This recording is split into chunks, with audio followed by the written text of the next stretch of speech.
know it's been in the last 5 years or so, decided to outlaw game cameras for the use of scouting or taking wildlife. This goes back to my belief in the fair chase principles. I'll tell you another one. This may not be that recent, but the fact that our state doesn't allow the use of crossbows during archery season unless you're disabled.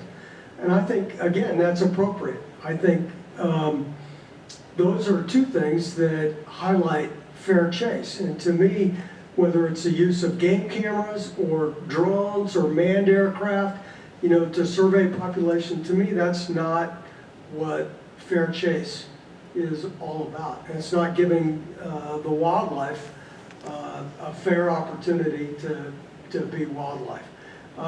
You know, we have technology, I know based on hunting terrorists. We have technology that could do all kinds of things.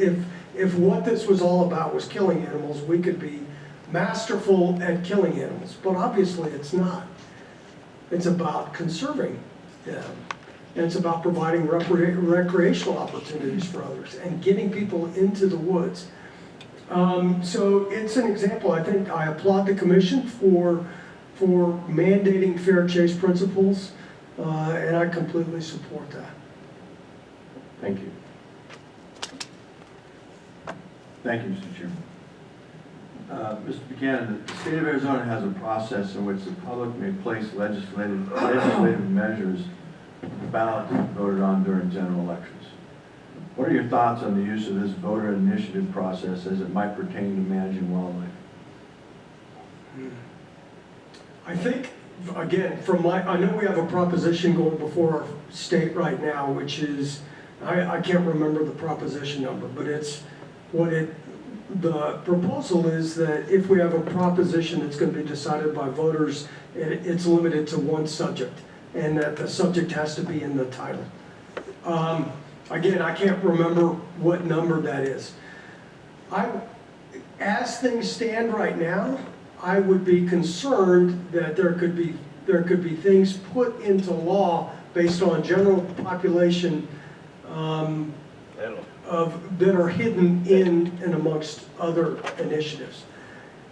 If this proposition passes to where we have a single subject and the subject must appear in the line, I think I would feel better about it. I'd be concerned that if that was the case, that we as an agency would need to spend a lot of money in outreach to try to educate people about the outreach of, or about the impacts of whatever may get approved or proposed in law. I do believe that people should have the opportunity to vote, but I think that it's an educated public makes better decisions than one that doesn't know or is misled by strange titles or hidden legislation. So that's my concern with it.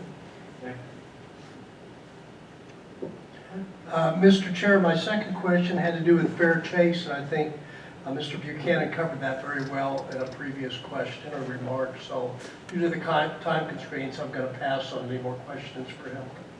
Thank you. Do you have anything you'd like to share with us?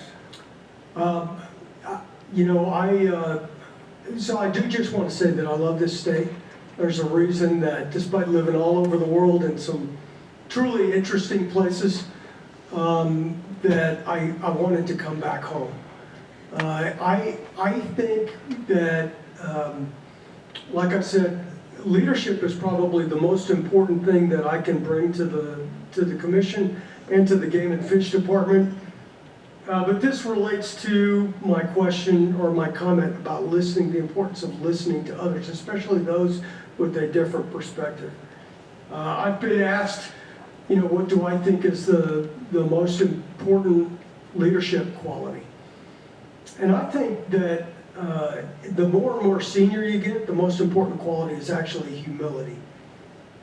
And I know that people frequently confuse humility with modesty. I think Maya Angelou said it best.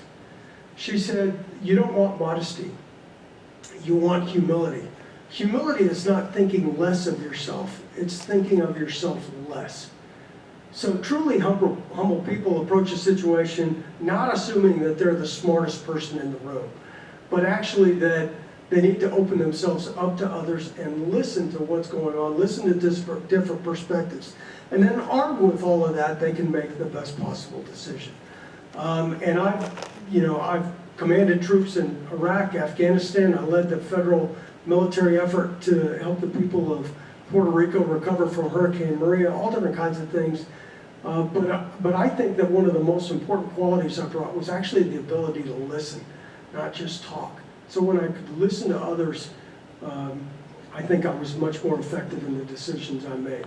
And if selected as a commissioner, that's the same spirit that I would bring to this commission. Thank you. Thank you, and I'd like to thank you for your service.